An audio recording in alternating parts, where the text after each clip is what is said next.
Imaginons la scène.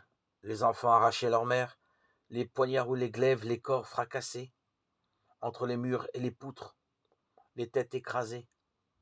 Quel commencement pour le Sauveur!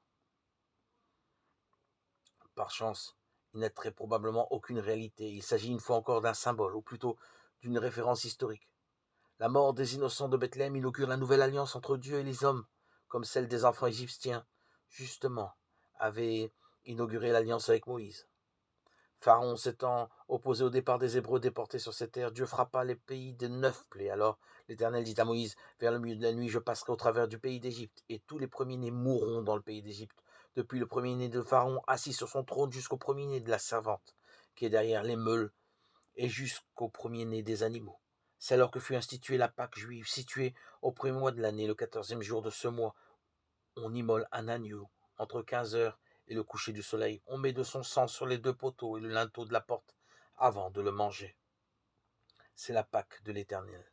Cette nuit-là, je passerai dans le pays, je frapperai tous les premiers-nés du pays d'Égypte. Le sang vous servira de signe sur les maisons où vous serez.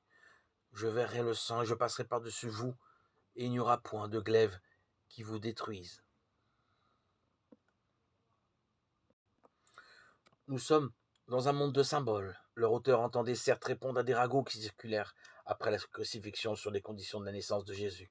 Et leurs récits ont très probablement pour origine quelques faits réels.